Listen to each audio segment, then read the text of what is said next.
अभी पिछले दिनों बरेली के एक छात्र ने राज्य सरकार में मंत्री आजम खान को कोट करते हुए कुछ लिखा, जिसे अपमानजनक, सांप्रदायिक सौहार्द बिगाड़ने वाला बताते हुए कई धाराओं के अलावा IT एक्ट की धारा 66A के तहत गिरफ्तार कर लिया गया। साल 2012 में एक कार्टूनिस्ट असीम त्रिवेदी ने भारतीय संसद और अशोक चिन्ह को लेकर कुछ कार्टून बनाए। काफी विरोध हुआ और मुंबई पुलिस ने असीम को गिरफ्तार कर लिया।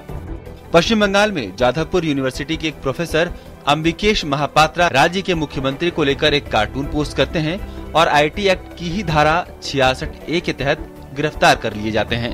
पौंडीचेरी में एक कारोबारी को पी चिदम्बरम के बेटे कीर्ति चिदम्बरम की ट्वीट के जरिए आलोचना करने पर गिरफ्तार किया गया। शुरुआती मामलों में से एक मामला महाराष्ट्र के पालघर का है, जहां बाल ठाकरे के निधन पर बंद के आह्वान पर 2 लड़कियों के फेसबुक पोस्ट को राजनीतिक कार्यकर्ताओं ने आपत्तिजनक माना, तोड़फोड़ की और धारा 66A के तहत दोनों लड़कियों को गिरफ्तार कर लिया गया था। इसके अलावा भी कई मामले हैं जिसे सामने रखा जा सकता है, लेकिन मंगलवार को देश की सर्वोच्च अदालत ने कहा कि सरकारें आती जाती रहती हैं, लेकिन कानून के दुरुपयोग को उनके भरोसे नहीं छोड़ा जा सकता। कानून निरस्त हुआ और कईयों ने राहत की सांस ली, तो कईयों के लिए एक लंबी लड़ाई का सुखद अंत हुआ।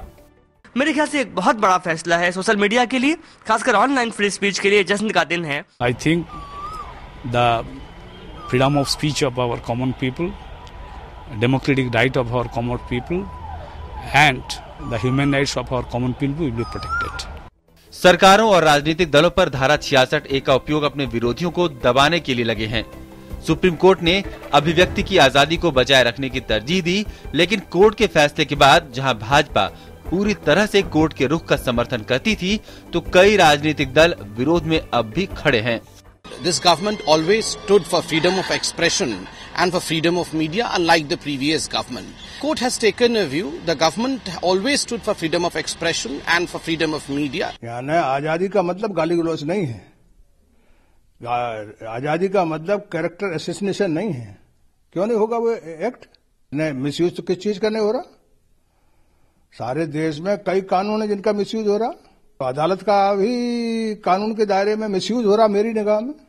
अभिव्यक्ति की आजादी को लोकतंत्र का मूल आधार बताते हुए IT एक्ट की धारा 66A को कोर्ट ने भले ही रद्द कर दिया हो, लेकिन अभिव्यक्ति की आजादी की सीमाओं को लेकर बहस हमेशा से चलती रही है और शायद इस मुद्दे पर भी अदालतों के बाहर चर्चा होती रहेगी।